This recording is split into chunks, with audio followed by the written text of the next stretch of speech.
Yeah, het kan dan, Jimmy, big effort by your team, but where do you think the game was ultimately lost? Yeah, there's a few things, a game of decisions, and I think when the lock of the Lions make that second late tackle, another yellow card, could be a red card, could have changed the game. And then you come to your personal errors where you didn't take the 3 points, we could have changed the game, and then you come to the decision where suddenly the format has changed to 23 players and you don't have the depth to bring props in. So obviously in the last 20 minutes, you don't have a depth on the props. So it killed us. And then the biggest problem of all was the individual tackling. That cost us quite a lot. But the effort they put on coming back in the last 20 minutes, just amazing.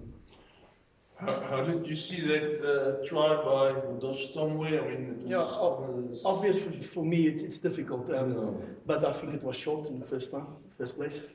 If you look on the TV right on top of you, I think it was short. And then was it clear and obvious down? But that's a ref call. Sometimes it goes your way, sometimes it doesn't. So that wasn't a big concern for me. I think that 2 yellow cards turning a red card would have been the biggest thing. It makes your next game against the Griquas quite important now.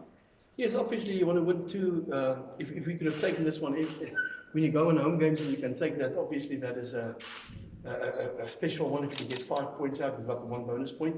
And going in with a win motivation, so obviously that gives you a lot of positive thinking. Now you've got backwards again, you've got to fight again, and now traveling to Griquas is not easy. They had a brilliant win last night, and also a great team. And but we've beat them in a Super Sport Challenge. They beat us. Obviously the guys' mind focus is good for that. And we want to do good in the Currie Cup, so you obviously just have to make that step up. Thoughts, coach, on the format? Just 6 games. Obviously, home games are very vital, but you came within a whisker of getting a couple of points, even though it was not going to be a win. How important will it be to just get those bonus points, especially on the road?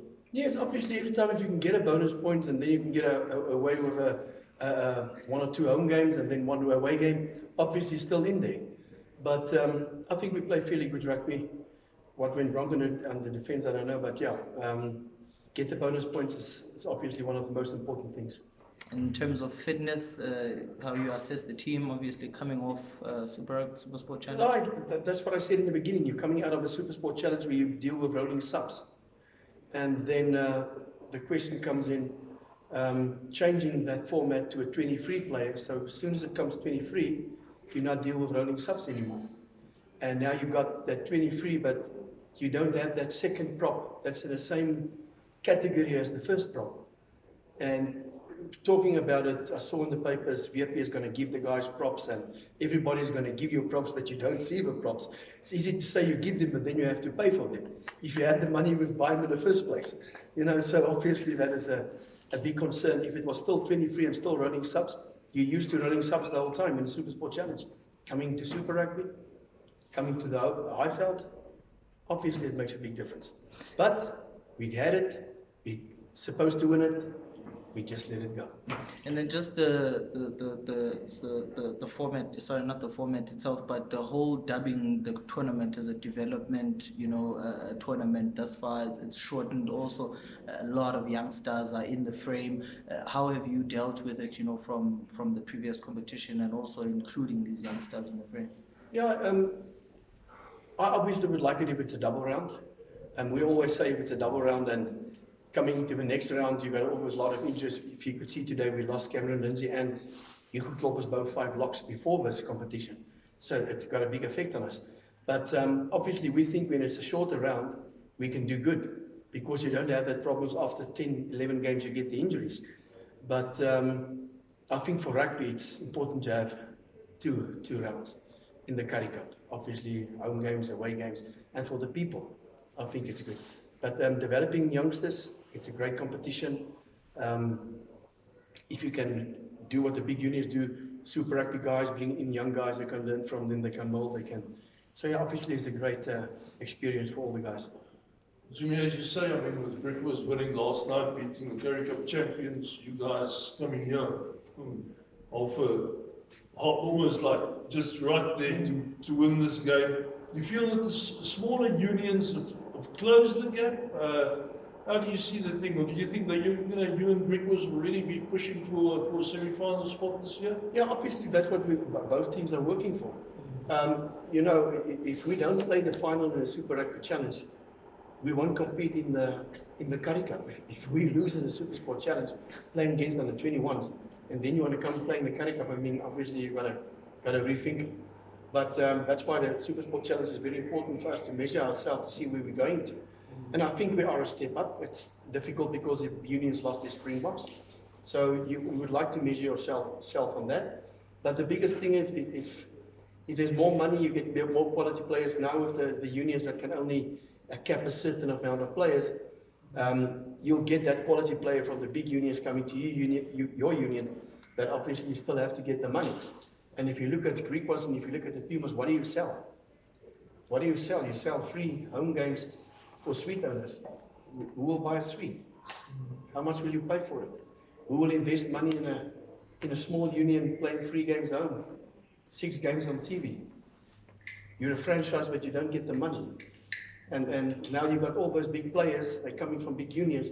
How do you pay them? So what will be the next step? They will leave the country. If you've got that money, you can pay them, you can build the 8 franchises with good quality rugby. Obviously, the players will develop more. But I'm very worried about sponsors rugby-wise for smaller unions. And Coach, how worried are you about attendance as well? Because it's slowly also becoming another hot topic, especially with the shortened format, as you were saying, the attendance starts to dwindle. How then do you get more people in? Do you think it's a discussion that needs to be had by the entire sports fraternity of the country? Because it's not only a rugby problem. You know why do many people in overseas countries attend the games? Is it because the tickets is less? Is it because there's so many quality players from all overseas playing there? Is it because there's too many rugby on TV? Do you drive and come and watch the game here and it's on TV? There's so many things. Nowadays, can you come on the field? Can you have a drink here? When you go out, what's happening outside? There's so many things, everybody's got an opinion about it. But I think if you play quality rugby and you can bring the people back, make it a vibe, make it a children thing. But it's difficult. It's difficult at the moment. And if you look at the quality of the game today, I think it's brilliant. It was great rugby. I don't know how much the attendance was. 3,500. But yes, obviously it's the Pumas. So people see you as a small union. And maybe if it's, I don't know, I see Stormers is playing against the Bulls, there's quite a lot of people there. So people, the image in South African rugby is that it's only big unions. If you take the Pumas 2 years ago, we beat the Blue Bulls 50-12 in the Currie Cup, which is an amazing win, but people seem to forget that. And when I start coach, I thought that winning brings in money, but it doesn't. People don't sponsor you because you're doing better. They sponsor because it's a name brand. And as soon as we can play Pro 14 or we can get in a big league somewhere, people will sponsor. But why do you sponsor for 6 TV games? Do you have a plan, maybe, Coach, of a certain number of years that we can hopefully I pray. get to? Yeah, you know what? We're still hoping that the Pumas will. I came a year earlier back from my contract because the Pumas were supposed to play Pro 14. And I hope it will happen. I hope for South African rugby, it will happen. I hear all the great stories of capping less players, don't have under 20s, and everybody's got brilliant ideas and stuff. But you will only know the answer as soon as it's going to happen. How many players will you lose if there's no under 20 league? If they can play overseas? If they can make money early? There's a lot of things. Obviously, I think Varsity Cup can become stronger. I hope Club Rugby can become stronger. But even in the system now in Club Rugby, the guys, they got to pay their own fuel or their own stuff. You got to change something. And I think there's good clubs outside there. But where rugby for big unions is going, if you look at Griffin's only contract 8 months, if you look at the border, All the small units is dying, and the Pumas is a franchise, but what does it mean? What does it mean? If you've just got to have a better estimate, how much smaller is your budget, for instance, than a side like the Lions? You work it out in millions, I would imagine. It's millions. The guy that earns the most money in my team is the normal salary you get out on the street. I mean, when you look at players, and I can understand that. I don't want to mention names and I don't want to mention amounts. If you look at guys that went from the Lions to Griquas, and you can work that out for yourself. Played here, Anthony Foreman, those guys. Imagine what their salaries is, and we cannot afford them. We want them, but we cannot. Luckily for Griquas, they could afford him. But I can tell you, we're 50, 60 million less, if it's not more. You can understand it because there's few in the 20s still, and they play Super Rugby, and they have to have a Super Sport Challenge, and then they have to have a Currie Cup because Springboks is going away. But apart from that, it's like that. If you just look today, changing your two props in the second half, changing them in the second half, suddenly boom, you're gone. In the beginning, you scrum them, you got the penalties. Now you can imagine if one of those two guys get injured. Now it's a snowballing thing.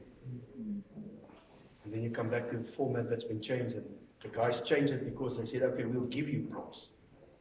But you know, it's a system. But we could have made it. Still, back to ourselves. Thank you very much. Thank you.